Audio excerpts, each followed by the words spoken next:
This tutorial will provide an overview of some of the properties associated with the cable object. The cable object is a catenary element with two primary characteristics. 1. All external loads must be resolved into axial forces. The element has axial stiffness only and no bending stiffness. And 2. It is highly nonlinear. Forces in the element are dependent upon its shape. To illustrate these two traits, we have created two cable objects. Each cable spans a distance of 288 inches. The top cable has a sag of 2 inches and a total undeformed length of 288.02 inches, while the bottom cable has a sag of 12 inches and an undeformed length of 289.33 inches. Although there is a relatively small difference in the undeformed lengths, there is a significant difference in the axial forces in the cables.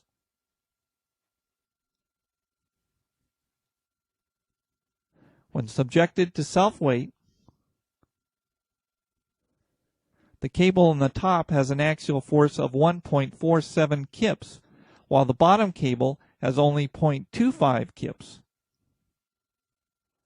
In this case, the closer the cable is to horizontal, the larger the axial force must be to support the vertical weight.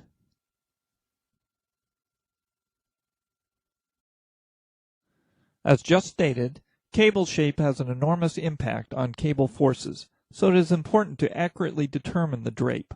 sap2000 offers a powerful tool for the determination of cable shape.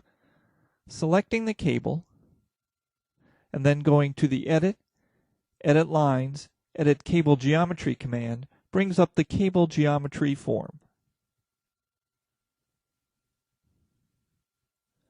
The cable geometry is generated from the cable type. The first choice is a shape that gives minimum tension. For a 1-inch diameter cable spanning 288 inches, this tension is 0.06 kips at the ends. The sag for this cable is 97.2 inches in the deformed state. This includes strain deformation, and virtually an identical sag in the undeformed state with no load. The program also tells us the relative lengths for the two states in comparison to the chord length of 288 inches. The program uses this information to generate point coordinates for 17 points along the cable to define the shape. This geometry defines a single element. Multiple elements are not being generated.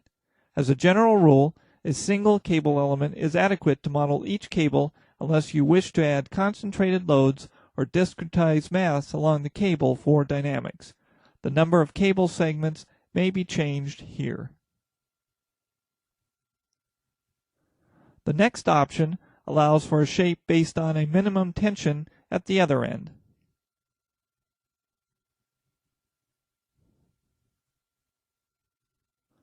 We can also specify the tension at the eye end. We will input 0.1 kips.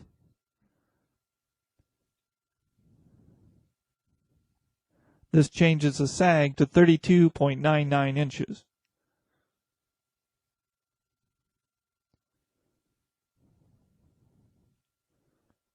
Again, we can do the same thing at the other end if desired. The next option allows us to generate the shape by specifying the amount of horizontal tension. Here we input 0.5 kips.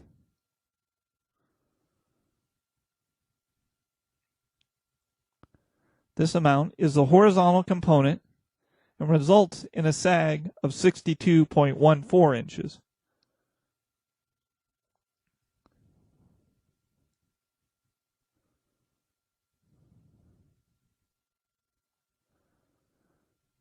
The maximum vertical sag option allows us to specify the vertical sag for the shape. With an inputted sag of 12 inches, the tension goes up to 0.25 kips.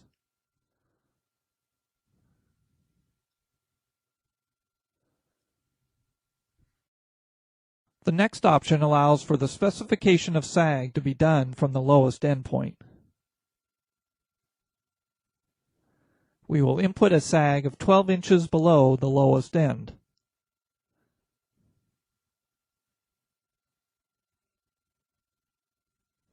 Now the tension at the two ends is different due to the fact that the ends are not at the same elevations.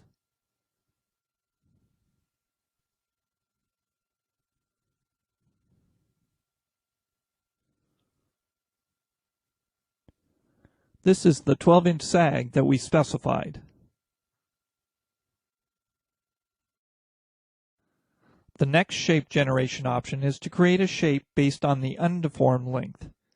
If we specify an undeformed length of 288 inches,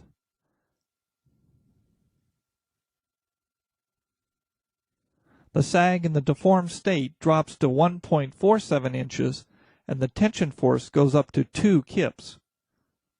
The last option available to specify cable shape is to input the relative undeformed length. A ratio of 1 indicates that the undeformed cable has the same length as the cord. Here we will increase the relative length very slightly to 1.001, but notice how significantly the tension force drops and the sag increases.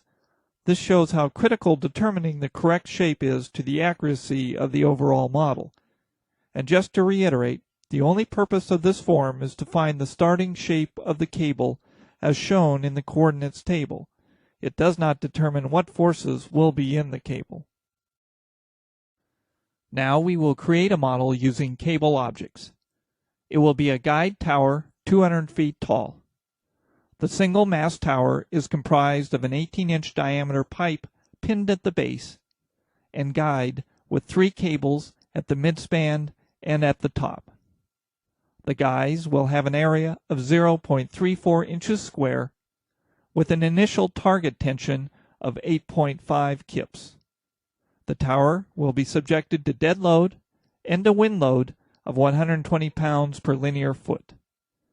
The analysis will be nonlinear, as models utilizing cables always require a nonlinear analysis, and thus the advanced version. We start by defining a grid that is 100 feet wide by 200 feet tall. Switching to inch units,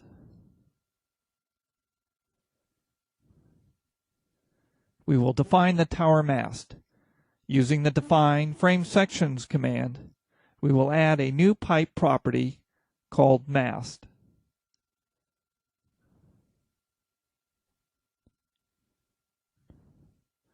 The outside diameter will be set to 18 inches with a wall thickness of 1/2 inch.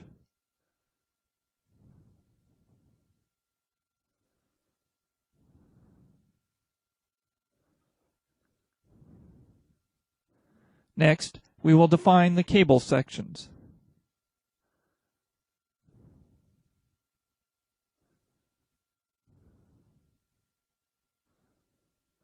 We will call it cable.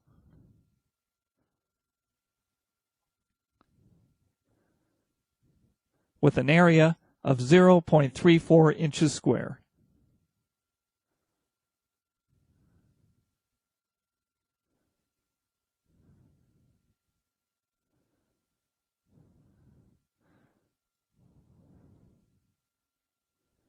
Next, we draw the mast from bottom to top.